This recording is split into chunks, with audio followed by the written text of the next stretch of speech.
ခုဆက်လက်ပြီးတော့ရှင်းပြပေးမယ့်အကြောင်းအရာလေးကတော့ if s အကြောင်းပဲဖြစ်ပါတယ်အဲ့တော့ if မှာတော့မှန်သလားပဲစစ်ဆေးပြီးတော့မှန်ရင်အလုပ်လုပ်တယ်မှားရင်အလုပ်မလုပ်ပါဘူးအပြင်မှာတော့မှန်တဲ့အခါဒါလုပ်မယ်မှားတဲ့အခါဟိုဟာလုပ်မယ်ဆိုတဲ့အခြေအနေမျိုးနဲ့လည်းကြုံရတတ်ပါတယ်အဲ့လိုအခြေအနေမျိုးအတွက်ကို if s ကိုတီထွင်ထားတာဖြစ်ပါတယ် if ထဲမှာစစ်ဆေးရမယ့်အချက်ပါတယ်အဲ့ဒီအချက်မှန်လို့ရှိရင် if အောက်ကကောင်ကိုအလုပ်လုပ်မယ်ပြီးရင်ကြော်သွားမှာဖြစ်ပါတယ်တကယ်လို့ if ထဲကစစ်မဲ့အချက်မှားသွားရင်တော့ if အောက်ကကောင်မလုပ်ဘဲနဲ့ s ထဲကကောင်ကိုအလုပ်လုပ်မှာဖြစ်ပါတယ်အဲ့တော့ဒီမှာသူ flow chart လေးပြထားပါတယ် flow chart လေးကိုကြည့်တတ်အောင်လို့တခါလေးရှင်းပြပေးပါမယ်ဒီစနစ်မကင်းတုံးလေးကဘာကိုပြောရလဲဆိုတော့စစ်ဆေးတဲ့ချက်ပါ if တွေကစစ်ဆေးတဲ့ချက်ကိုဒီစနစ်မကင်းတုံးလေးနဲ့ flow chart နဲ့ဖော်ပြလေးရှိပါတယ်အဲ့တော့ဒီစနစ်မကင်းတုံးလေးကိုတွေ့လိုက်တာနဲ့ဒါစစ်နေပြီဆိုတာသိရမှာဖြစ်ပါတယ်စစ်တယ်ဆိုတော့ true ဖြစ်တဲ့ဟာနဲ့ false ဖြစ်တဲ့ဟာဒါမှမဟုတ်လို့ရှိရင် yes no ဆိုတဲ့ဟာပေါ့တကယ်တော့ true false ပါပဲအဲ့တော့ဒီချက်မှန်သလား player h က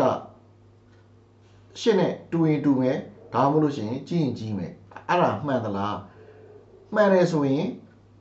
you can play ဆိုပြီးတော့စာတန်းလေး print ထုတ်ပြီးတော့ program ပြီးသွားမှာဖြစ်ပါတယ်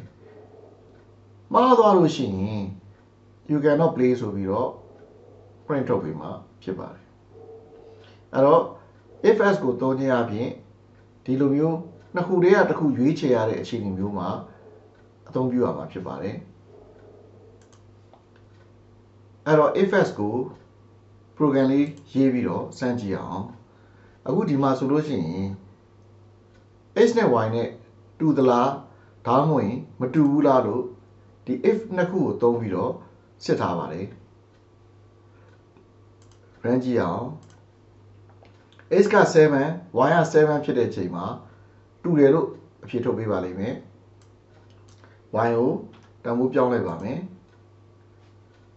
ခုနေ run မယ်ဆိုရင်မတူဘူးလို့အဖြေထုတ်ပေးမှာဖြစ်ပါတယ်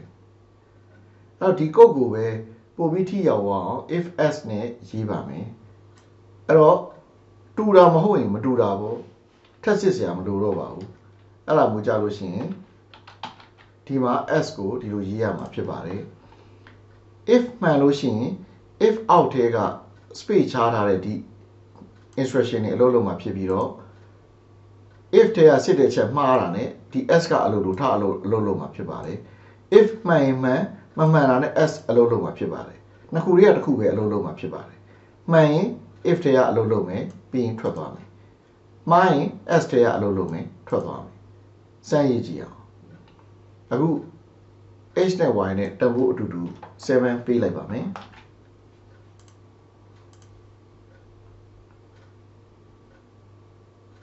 အဲ့တော့ h နဲ့ y နဲ့တူတယ်ဆိုပြီးအဖြေထွက်လာပါပြီတန်ဖိုးပြောင်းလိုက်ပါမယ်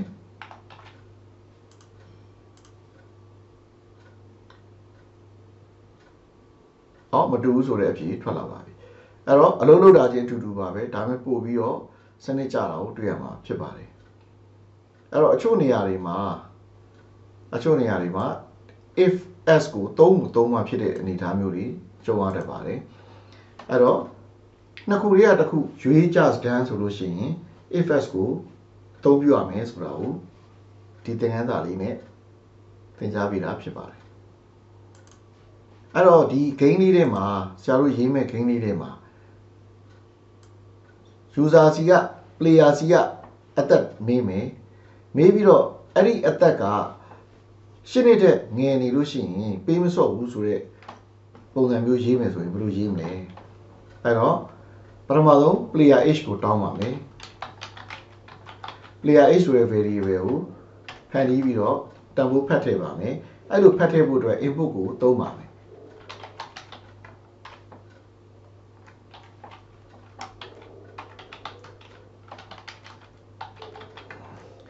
how old are you ဒါမှမဟုတ် enter your age how old are you ပို့ပြီးတော့သင်တော်မယ်ထင်ပါတယ်အဲ့တော့သူကထည့်ပြီးလိုက်တဲ့တန်ဖိုးက string ဖြစ်နေပါလိမ့်မယ်စာသားတွေဖြစ်နေပါလိမ့်မယ်ဒါကို integer ပြောင်းမှုအတွက် အဲ့ဒီရှေ့ကနေပြီးတော့ integer ခံပေးရမှာဖြစ်ပါတယ်ဒါဆိုရင် green အဖွင့်ပိတ်တစ်စုံထပ်ခတ်ပေးရမှာဖြစ်ပါတယ် integer ဆိုတဲ့ green ကြီးထဲမှာဒီ input ဆိုတဲ့ဒီ green လေးတွေရှိနေရမှာဖြစ်ပါတယ်အဲ့တော့ player h တန်ဖိုးက integer နဲ့ရလာပါပြီရလာရင်အဲ့ဒီတန်ဖိုးကိုစစ်ပါမယ်အဲ့တော့ player h က8နှစ်ဒါမှမဟုတ်8နှစ်နဲ့အထက်ပေါ့8နှစ်နဲ့အထက်ဆိုလို့ရှိရင်8နှစ်နဲ့တူရင်လည်းတူမယ်ကြီးရင်လည်းကြီးမယ်ဒါဆိုလို့ရှိရင်အလုပ်လုပ်ပါမယ် greater than တော့ equal to သင်္ကေတကိုသုံးပါမယ်8အဲ့တော့ player h ကသာ8နှစ်နဲ့ကြီးမယ်ဒါမှမဟုတ်တူနေခဲ့မယ်ဆိုလို့ရှိရင်ကစားလို့ရတယ်လို့ပြောပါမယ် you can play this game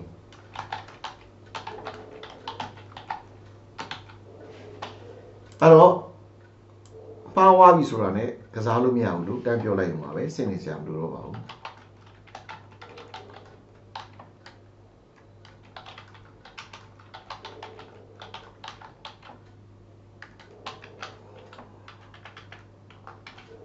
အဲ့တော့ run ကြည့်အောင် program လေးကို